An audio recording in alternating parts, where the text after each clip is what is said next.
Brought to you by Xander Insurance. Compare rates from top term life insurance companies in seconds at Xander.com.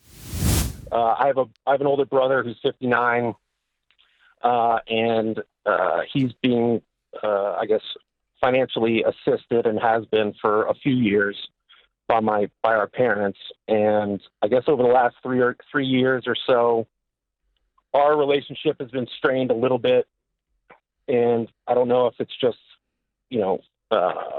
equity in terms of, or, being fair in terms of support, or if it's, something that I don't have any say in. So so my brother is being bailed out over the last, I guess, 20 years or so. And it's gotten a little bit worse in the last few years. And part of me is like, it's none of my business. It's between my parents and my brother. But when my brother takes money from my parents, it's not that the Thanksgiving dinner tastes different. It doesn't taste different for him. And I don't know why. And maybe I just need to deal with it. But I'm concerned, for my parents. Your parents have the money to do this and still be okay? They do. Okay. It's just, it's pretty egregious now. I mean, he has 2 loans on his house, and he's got my parents to take out a home equity loan on their house. Why? I thought you said they had the money. They do, but my dad did not want to sell appreciated stocks in a investment account, so he thought it was easier to take out some equity as opposed to realize a capital gain. Who are you mad at? You mad at your dad? Or you mad at your brother? I think I'm mad at my brother. Okay.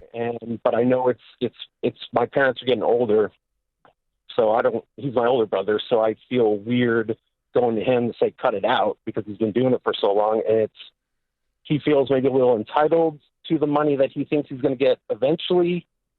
But it's really been my parents, and they're now 80, and so I would go sit down with them, because talking to your older brother, he's always been a mooch. He's always going to be a mooch, and so talking to him is futile. It's a waste of time.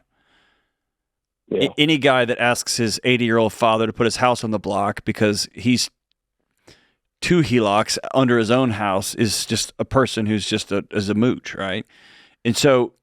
But sitting down with your parents and saying, hey, I just want to talk to you about the plan for the future, your financial plan. I'm worried about how y'all are spending money. Dad just put his house on the block.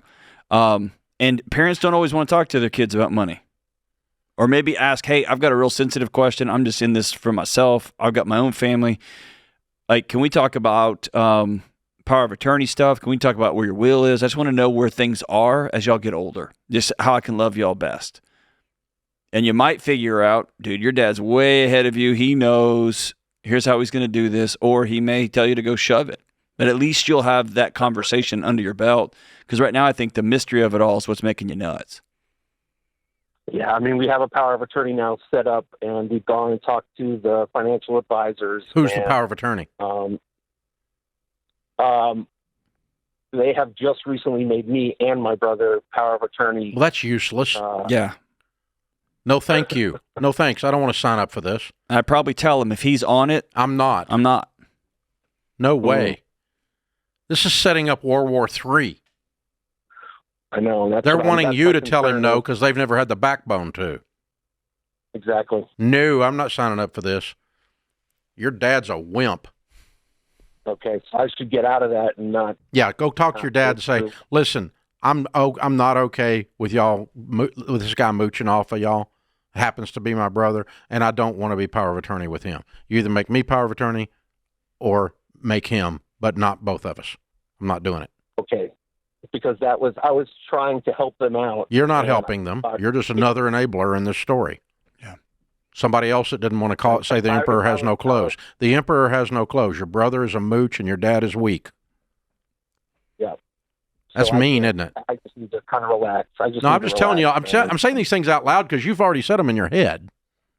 No, I know, and it just makes me Yeah, it's uncomfortable. It's uncomfortable to say it out loud. And so when you get uncomfortable, do the next right thing, which is all I can control is me. I want to make sure I've had this conversation with my dad. Dad, I want to be able to execute what you want done.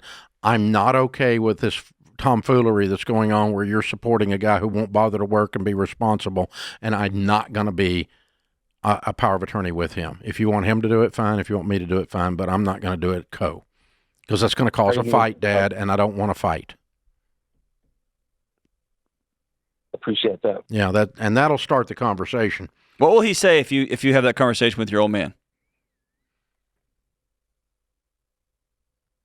I don't know. I think they've always kind of helped him out. And they No, talk about the power of attorney. Power of attorney thing. Oh, I think that would be fine. I mean, it was my impetus to try to help them out. And the financial advisor said, well, we can't really talk to you about their finances without you being a power of attorney on their account. Yeah, well, but that doesn't mean your brother has to be. No, exactly. But I think they did it out of fairness of some way. I don't know. I missed where these people are fair. Yeah, it's not fairness. They weren't fair to you. They're scared of a hard 20 conversation. Years. Yeah. They're scared of a hard conversation. They're not being fair at all. They're being hands off. We'll let these two guys, one who has been taking care of his business his whole life, the other that we've had to support for whatever guilt-laden reasons, we'll let them duke it out after we pass away. That way we don't have to have a hard conversation. Or we don't have to deal with the reality that one of our sons did not become who we hoped he would become.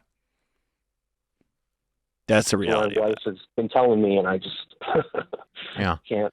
It's hard to realize. Yeah, it is. Dude, it's heartbreaking, listen, brother. It's okay to still love somebody who's deficit. There's nothing wrong with that. That's just mercy. But it's not okay to condone their misbehavior. That's enabling.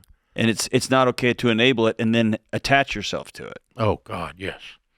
So if I'm spending some time during the summer in close proximity, do you have any advice on how to, I mean, I'm not going to reconcile, but... It would close proximity with your old man or with your brother? Both.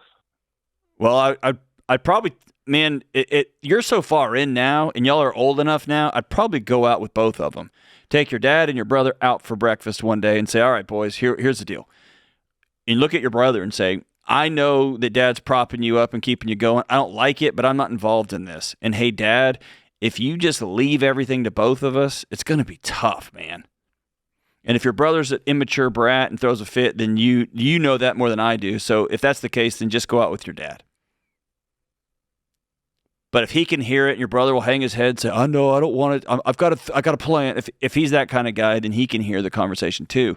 But if he can't, then sitting down with your dad and saying, Dad, I'm not going to do the power of attorney with him. I'm not. I live my life differently. I've never asked you for money. You taught me good lessons, and I've put them into practice. I've got my own family. I'm doing my own thing. I want to take care of you in old age, but I can't manage you and your misbehavior with him. That's right. And my older brother who still can't be on his own 2 feet. Yeah, as far as being in their presence, I would just look at them and say, it's like having someone in the family that's got some kind of other problem. They've recovering alcoholic, they're not a recovering alcoholic or whatever, and you're going to spend time with them. You just go, they're just deficit. Your brother's deficit in character. Yeah, he's just got a deficit. He's got a problem, and you just look at him with pity, and you just go, well, that's him, and I just happen to be kin to him, and it's sad. And every time in his life when the weight got heavy in the weight room, your parents came and took the weight off the bar, so it would be easier for him to lift. And now he's 60, he didn't have the muscles, and so it just is what it is, man. Yeah, that's sad. I'm sorry. It breaks my heart, man. I'm sorry. If anyone depends on your income, you need affordable term life. Never cash value insurance. Visit Xander.com today for quotes.